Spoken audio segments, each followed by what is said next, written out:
Jumpa lagi sedulur para pemirsa YouTube Surya KKS yang budiman di seluruh Nusantara, bahkan dimanapun Anda berada. Salam sejahtera, salam kebajikan, salam karaharjan, Om Swastiastu, Namo Buddhaya, salam Salam.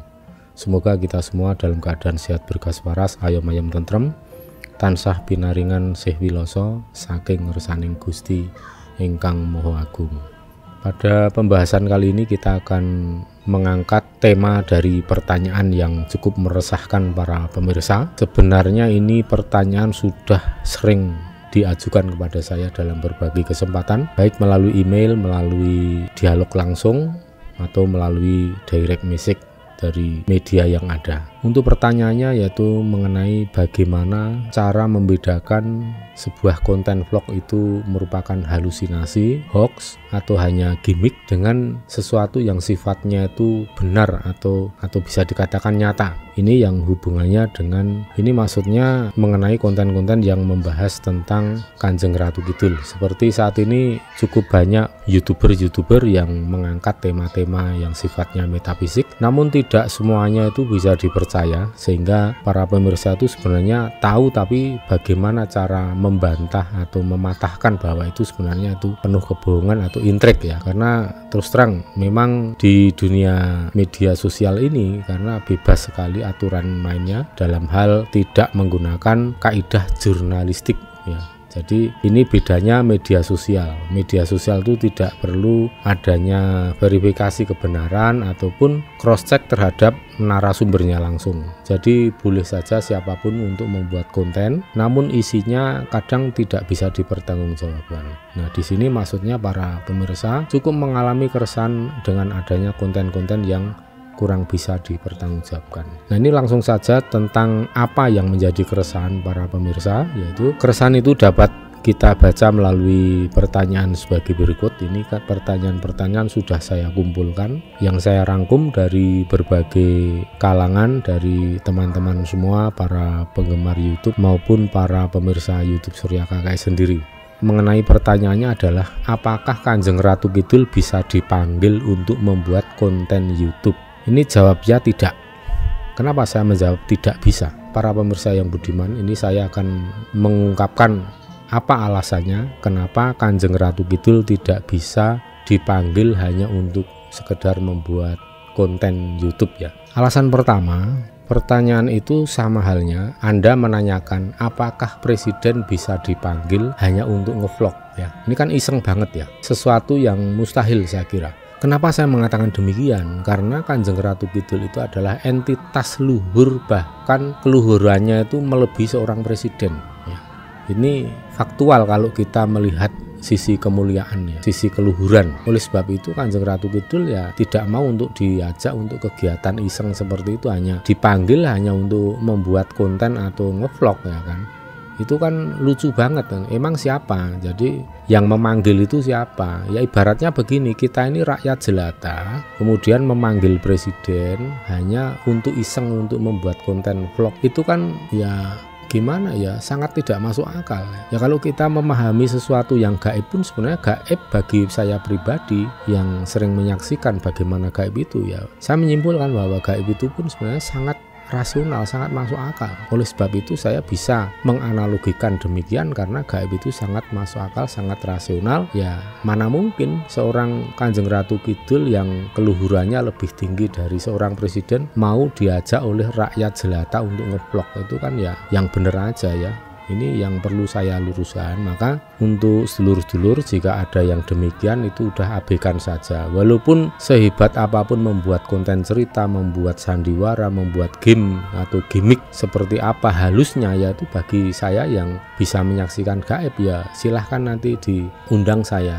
Maka biasanya ya seperti ini nggak ada yang datang ya. Nggak ada yang datang, tetapi karena kan ini sifatnya subjektif sekali, hanya diketahui oleh yang membuat konten atau yang membuat vlog ya. Maka ini sulit untuk dibuktikan bahwa itu salah. Tapi coba panggil 10 orang yang benar-benar bisa melihat ya, bisa menyaksikan gaib. Saya yakin dari 10 orang itu nanti tidak akan melihat Kanjeng Ratu Kidul rawuh dalam acara hanya untuk seseorang yang mau bikin konten vlog ya. Terus kemudian alasan yang kedua, makin tinggi derajat kemuliaan entitas gaib, maka tidak sembarangan mendatangi seseorang. Jadi begitu logikanya sedulur-sedulur. Makin tinggi derajat kemuliaan entitas gaib, makin tidak sembarangan mendatangi seseorang itu. Kecuali seseorang sudah punya prestasi besar dalam memberikan pengabdiannya untuk kehidupan ini. Dengan kata lain, seseorang telah mempunyai track record yang sangat bagus dalam mendarmakan kehidupannya, terutama untuk leluhur dan Nusantara. Maka dengan demikian, orang-orang yang memang sudah levelnya seperti ini, perilakunya, perbuatannya, maka akan diperhitungkan dan akan dinilai sebagai orang yang layak untuk diayomi, untuk dilindungi, untuk diwelasi atau disayangi oleh para leluhur dan entitas gaib yang derajatnya tinggi. Terus kemudian ada pertanyaan dari sedulur nih, ada juga ya, saya melihat ada juga yang membuat konten dengan menantang-nantang Kanjeng Ratu Kidul. Nah, bagi orang yang masih mempunyai akal sehat akan melihatnya sebagai penderita sakit jiwa. Ya mana mungkin bangsa manusia mampu mengalahkan bangsa kadewatan atau widodari. Apalagi ini Kanjeng Ratu Kidul ini widodari yang jumeneng ratu atau yang menjadi ratu. Lah memang yang nantang itu kesaktiannya sudah selevel apa ya? Ya kalau saya pribadi itu melihat ya tidak ubahnya sebagai bahan ketawaan saja ya. Saya bukan nyinyir, saya bukan menyindir apa, tapi karena memang ini sudah parah banget keadaannya, saya juga sudah lama menyaksikan sendiri, maka mumpung ini ada pertanyaan dari sedulur-sedulur yang memang merasa sangat resah melihat adanya fenomena media sosial seperti ini, ya sebaiknya saya tidak tinggal diam, saya hanya menjawab pertanyaan dari para sedulur-sedulur saya. Makanya saya tidak mau menyebut satu persatu siapa saja, karena itu nanti saya bukan meluruskan, tetapi saya malah membuat masalah, karena tidak semua orang akan mau untuk dikritik ya. Terus kemudian ada juga seorang guru atau seorang vlogger atau youtuber yang mengatakan bahwa Kanjeng Ratu Kidul itu bisa diajak berhubungan intim atau berhubungan badan. Ini lagi-lagi ini halusinasi level, bukan level dewa tapi level pasien rumah sakit ya. Jelas ini keliru sekali. Memangnya apa? Kanjeng Ratu Kidul itu jelas entitas yang mulia dan luhur, dan saya tahu sendiri yang namanya dewa atau widodari, dewa atau dewi itu tidak pernah melakukan kesalahan atau dikatakan sangat-sangat jarang melakukan kesalahan. Kalau dewa itu yang laki-laki, kalau dewi atau widodari itu yang perempuan. Nah, kemudian ada lagi pertanyaan dari sedulur-sedulur yang merasa resah karena saat ini banyak sekali orang yang merasa pernah melihat Kanjeng Ratu Kidul, merasa didatangi, dijangkung, dijampangi ya. Ini kalau saya melihat ya mudah-mudahan demikian, karena saya justru makin senang kalau ada banyak orang yang merasa diayomi, dilindungi, bahkan melihat Kanjeng Ratu Kidul. Saya malah justru senang sekali. Ini mungkin juga ya, dan sangat mungkin. Tapi apakah yang mereka lihat ini benar-benar Kanjeng Ratu Kidul atau bukan ya? Karena apa? Di sana itu bukan hanya Kanjeng Ratu Kidul, tetapi ada juga Manggolojudha yang terdiri dari perempuan dan cantik semua, cantik jelita semua ya. Maka dari itu bagi orang yang belum pernah melihat Kanjeng Ratu Kidul bersama atau bersamaan dengan para Manggalayudhanya atau Manggolojudha Kanjeng Ratu Kidul yang semua cantik jelita, maka sulit untuk membedakan. Mungkin dikira Manggolojudha itulah sebagai Kanjeng Ratu Kidul ya. Karena Manggolojudha ini paling intens dan bisa dilihat oleh siapapun yang kebetulan melihat atau memang mampu melihat. Jadi bisa jadi orang yang melihat Manggala-yudha yang begitu cantiknya tetapi kemudian berpikiran, oh ini dia Kanjeng Ratu Kidul, karena melihatnya kebetulan di pantai selatan gitu. Kemudian beberapa orang mengaku sering didatangi Kanjeng Ratu Kidul. Ini bisa benar bisa tidak. Tapi kalau mau lihat benar tidaknya itu kalau saya melihat ya masuk akal atau tidak gitu kan. Lihat dulu apakah seseorang itu sering menghaturkan pisungsung kepada Kanjeng Ratu Kidul baik di pantai selatan Jawa maupun melalui dari rumah saja atau tidak. Kalau memang seseorang sering melakukan semua itu, ya sangat mungkin beliau Kanjeng Ratu Kidul itu rawuh ke rumahnya. Tapi jika tidak, ya saya yakin itu hanya halusinasi. Itu pun masih harus dilihat kan, apakah seseorang telah memiliki track record yang cukup besar dalam mendarmakan kehidupannya untuk leluhur dan untuk Nusantara. Misalnya, meluruskan berita yang tidak benar mengenai Kanjeng Ratu Kidul, kemudian mau melestarikan seni dan budaya serta nilai kearifan lokal ya.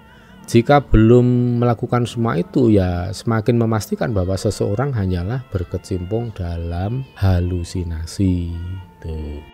Kemudian dari pertanyaan sedulur-sedulur yang lain, banyak orang yang mengaku menjadi istri Kanjeng Ratu Kidul. Ya kalau saya gampang, saya balik saja bertanya, apakah Anda seorang raja? Ya. Tapi jika bukan ya sudahlah, jangan berhalusinasi loh. Karena kalau diantara Anda ada yang merasa demikian, sebaiknya jangan diomongkan pada setiap orang yang Anda temui. Itu hanya membuat Anda akan dinilai, sudah punten dalam sewu, maaf, akan dinilai kurang waras gitu kan. Karena dalam sejarahnya dan sejauh yang saya tahu Kanjeng Ratu Kidul tidak demikian itu, tidak mempunyai suami yang sembarangan orang lah itu. Minimal adalah raja, minimal adalah seorang raja, dan itu pun tidak setiap raja beliau kerso, hanya raja tertentu saja. Dan setahu saya sejauh yang saya tahu itu baru 2 orang raja, yaitu sejak Kanjeng Panembahan Senopati, kemudian Sinuwun Hamengkubuwono yang ke-9.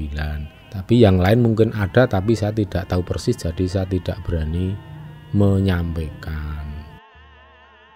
Kemudian ada lagi pertanyaan dari pemirsa yang menanyakan, banyak orang merasa diri diangkat anak oleh Kanjeng Ratu Kidul. Ya mudah-mudahan demikian ya saudara-saudara, mudah-mudahan demikian. Silahkan jika memang merasa demikian, karena ini jauh lebih baik daripada Anda tidak menganggap Kanjeng Ratu Kidul itu ada. Tapi apa yang Anda lakukan sebagai seorang anak kepada orang tua, nah ini yang akan tercerminkan sebenarnya memang mendapatkan pengakuan dari Kanjeng Ratu Kidul sendiri atau tidak, atau hanya Anda saja yang mengaku-aku. Ini bisa dilihat apa yang dilakukan oleh orang tersebut yang mengaku sebagai anak atau putra dari Kanjeng Ratu Kidul. Sekarang lihat saja apa yang dilakukan seorang anak kepada orang tua ya. Misalnya Anda merasa sebagai anak, diangkat anak sebagai Kanjeng Ratu Kidul. Jika Anda tidak pernah menunjukkan bakti sebagai anak kepada orang tua, ya sama aja bohong. Kenapa? Kanjeng Ratu Kidul hanya berkenan menganggap seseorang sebagai anak atau cucu hanya kepada orang-orang yang telah menunjukkan baktinya, menunjukkan rasa hormat dan menunjukkan welas asihnya kepada beliau. Dan itu pun tidak hanya sekedar ucapan, tetapi diwujudkan dalam bentuk tindakan nyata. Tindakan nyata itu ya misalnya ngatur pisungsung kepada Kanjeng Ratu Kidul minimal setiap tahun sekali, ya syukur-syukur setiap 100 hari sekali. Dan seorang anak pasti tahu persis apa yang orang tua inginkan, termasuk apa saja makanan favorit dari Kanjeng Ratu Kidul. Maka itulah yang kemudian disuguhkan atau disajikan kepada beliau gitu. Jadi dari beberapa parameter indikator seperti itu tadi bisa menyimpulkan bahwa seseorang ini benar enggak, ini kira-kira ini hoax atau cuman halusinasi ya.